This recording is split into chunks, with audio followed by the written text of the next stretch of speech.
10 words you must know. If you know these 10 words, your English is amazing, it's excellent, it's superb. So use them. These all are the words which are at C1, C2 level, and you can easily use them in conversations. Popularly used words that you must know in English. Hello everybody, how are you all? Hope you're doing great. So welcome back to another session of learning English and improving your English with me.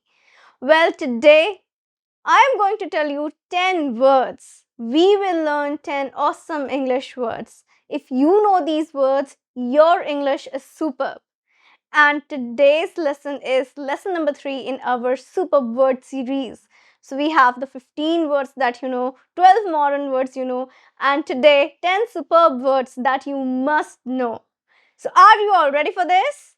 I'm Shivangi Gupta, your certified English language tutor, certified by the University of Cambridge, the UK. And before beginning, please subscribe the channel so that you can get all the lessons that I post for you on this channel. Please like the video and share it with your friends too. Now coming back to today's lesson, if you know these 10 words, your English is amazing, it's excellent, it's superb. So, are you ready for these 10 words? We are going to learn them with context, example sentences so that you can learn them and you are able to speak them because context is very important. Let's begin with all the 10 words now. Word number 1. Word number 1 is phenomenal. Phenomenal. Now, repeat after me for pronunciation. Phenomenal. Phenomenal. Yes, phenomenal. What is phenomenal? Well, this is extremely positive word. And let me give you an example sentence for context so that you can understand it in a better way. She gave a phenomenal speech on sustainable development. Phenomenal. That means something that is extremely good, remarkable, outstanding. That is phenomenal. The team gave a phenomenal performance during the match. So phenomenal. That means something that is extremely good, remarkably good, that you cannot even tell. It's like out of the word good. It's so good. So that is phenomenal. The degree is higher than outstanding and excellent. It's above that. So when you want to appreciate something, next time you can use it for a situation and experience anything. Say phenomenal. Word number 2. Word number 2 is nostalgic. Nostalgic. Now repeat after me. Nostalgic. Nostalgic. Now what is nostalgic? Well, this is actually an adjective and it's derived from the word nostalgia. Nostalgia. You must have heard this word.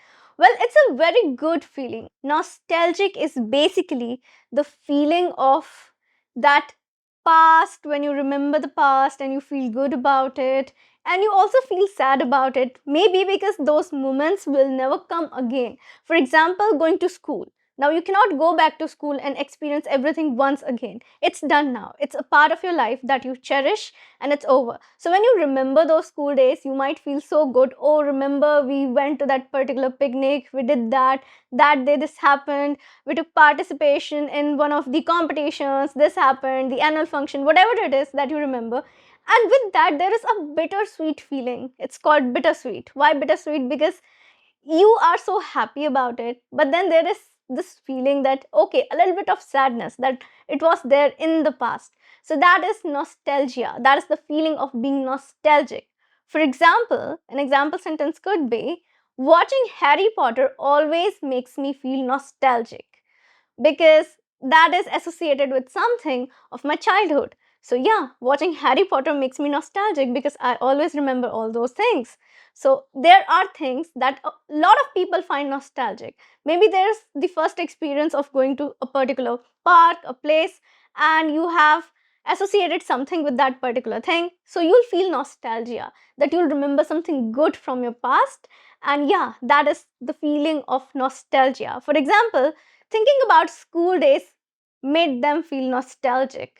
So there might be this group of friends, they are talking to each other and they are remembering their school days, college days, and then they'll feel nostalgic about it. So that is nostalgic. Have you ever felt nostalgic about anything? If yes, do let me know in the comment box below. I'm sure you must have felt the same feeling. Word number 3. Well, word number 3 is peachy. Peachy. Peachy is like just like a word that we did in the recent video. We did a word, remember, rosy. And you people loved it so much. So I've decided to add a new word related to this particular color and all that. That is peachy. Now, just like rosy, peachy is not just a word which we associate with the colors of peaches or the color of your skin, maybe. No, it's not. It has another meaning, and that is extremely good. Well, in informal language, if you say I'm peachy, that means you're feeling good about something. You are feeling good. I'm peachy. So it's always a feeling or it's about an experience. Well, I had this peachy experience of going on a vacation to Singapore. So peachy, that's peachy. Something is really great, good, because have you seen peaches? Peaches, they symbolize such freshness. Everyone loves them. The texture, the taste, and everything, right? So from there, this word has been derived. It's kind of an expression that if you're peachy, you are extremely good, you're feeling great. So use this word next time you want to describe something as good, or if you want to tell, yeah, you had a great experience about something. Say peachy. Word number 4.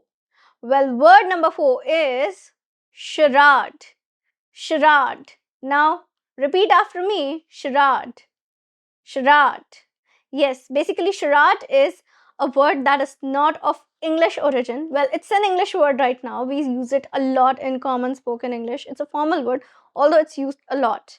And it has French origin. So, this particular word has French origin, and that's why the pronunciation, as you can see, spelling is different, pronunciation is a bit different. It's charade.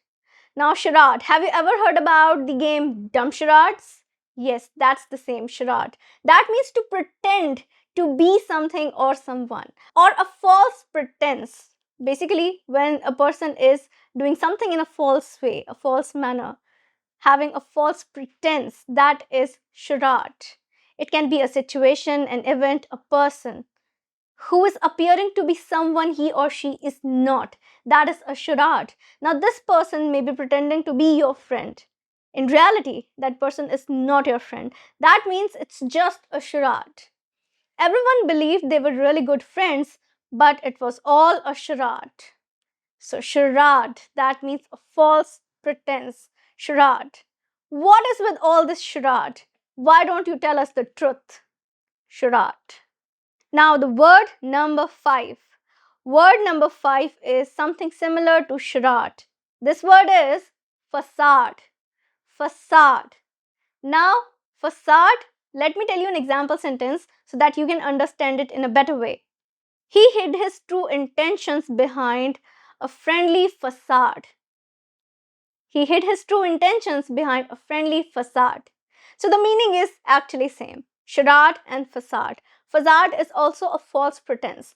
Now, charade can be a situation, it can be the appearance of a person, the way they behave, but facade is almost always used for a person who is behaving in a false manner to show something that he is not, and that is in a positive manner. So, facade is basically to give a false pretense in order to show something in exterior. The person wants to show that they are really good. A false good pretense. That is what we say when we say facade. Now, example sentence, another example sentence could be, they believed in her goodness, but it was all a facade. So, facade and charade, two words that are French originated. Their word origin is French, but they are right now popularly used in English language. They are English words. Use them. Word number 6. Word number 6 is generous. Repeat after me. Generous. Yes, generous. Excellent. Now, in this particular word, generous, what is the meaning? That is the quality of a person, generous. He was so generous to offer help to the old lady.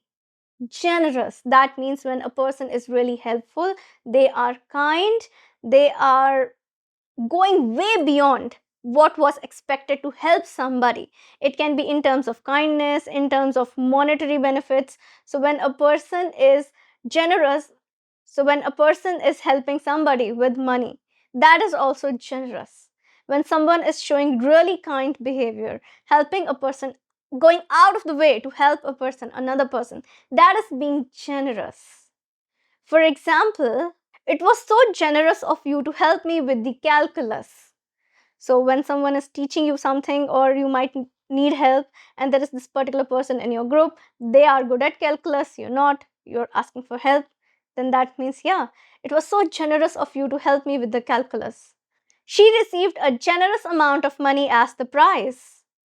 So when someone receives a lot of money, being the winner of a particular event, that is also generous. So it can be termed as in terms of money, or when someone is helping somebody without thinking about their own benefits, without any kind of selfish motives, nothing. They are just generally helping other person with good feelings in the heart. That's it. That is, a person is being generous. Word number 7. Word number 7 is illusion. Illusion. Now repeat after me. Illusion. Illusion. Illusion. Now this is something which is very confusing. In the last video, in one of the recent videos, we did the word delusion. Delusion. Right? Delusion, illusion. What is the difference between these two words? So I'm going to tell you everything today in this video. So first, let us talk about the word illusion. Illusion is something which is not a reality and we are believing in it, but we are not aware about it. For example, he's living in the illusion that he owns the place. Illusion. That means he's not even aware about the reality. What is the reality? He's in his own world. That is illusion. One more thing is, when we say illusion, it involves vision, our eyes. When something deceives our vision, for example, what we are viewing, and what we are viewing it as, it's something else, not that particular thing, that is also illusion. For example, the museum of illusions, because you might appear so tall in a particular mirror although you're not, or maybe something will appear so far in the mirror although it is not, right? So that is illusion, something which appears to be like something but it's in reality not. That is illusion. Illusion involves your eyes, vision, and belief where you're not even aware about the reality. Now, what is delusion? Delusion is basically, it's a psychological term, more so a psychological term. When a person is aware about the facts and the reality, still the person choose to live in his or her own world of illusions. That means they are somewhere or not aware about the realities, but they choose to ignore the reality and live in that illusion that they have created. That is delusion. That means the person is aware about the reality in delusion. In illusion, the person is not. That is the difference between delusion and illusion.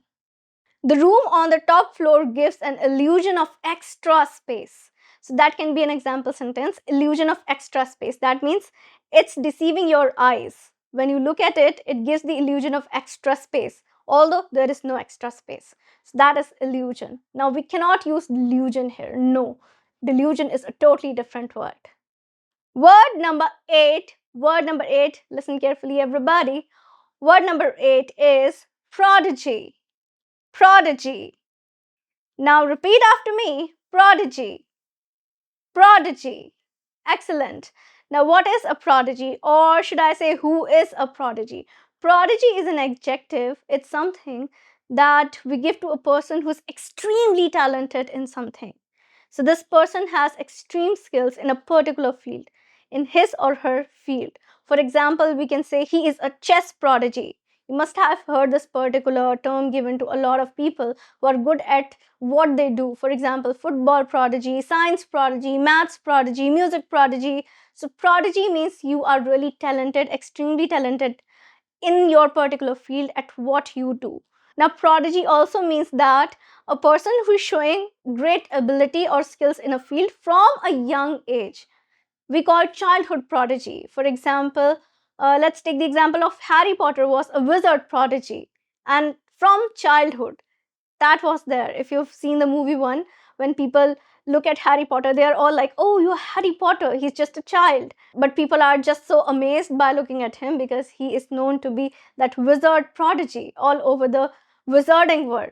So that is prodigy. A person who's from young age shows skills in a particular field is prodigy. A person who is extremely talented in his or her field is a prodigy. So that is a prodigy. Word number 9. Word number 9 is subtle. Subtle. Now repeat after me. Subtle. Subtle. B is silent over here. B is silent. Now this word subtle is so beautiful and the meaning is again quite beautiful. Let us look at the context first, right?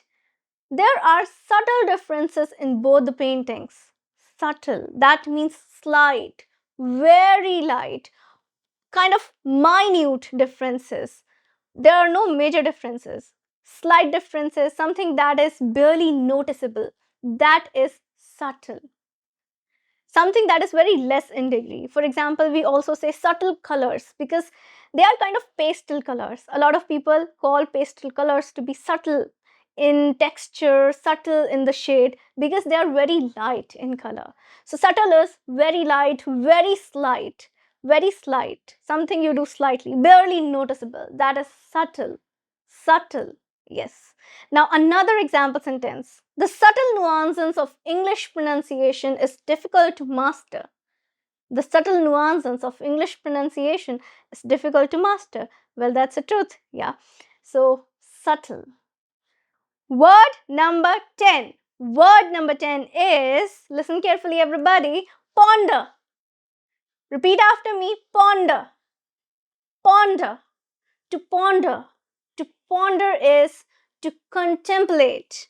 To contemplate. That means ponder is a synonym of contemplate. Something that we did in the last class, if you remember, the word contemplate. So ponder is to think about something. You're thinking about a thing. And you're thinking quite seriously about something. You ponder about. Always remember to use ponder about. She pondered about her future. That means she pondered about her future she was thinking really carefully about her future. The player pondered carefully before the next move. The player pondered carefully before the next move. So they were thinking about it. For example, the game like chess where you have to think a lot. So ponder, that is ponder. So these were the 10 words. The 10 words you must know. If you know these 10 words, your English is amazing, it's excellent, it's superb. So use them. These all are the words which are at C1, C2 level and you can easily use them in conversations. Popularly used words that you must know in English, and if you use them, you are going to speak amazing English and fluent English. So what are you waiting for? Start using these words from today. That is it. That was the lesson. Do not forget to check out the past lessons in our vocabulary series. Go check out these lessons and learn with me. That's it for today. That is it. I'm going to meet you again with a new lesson. Till then, everybody, take care and bye.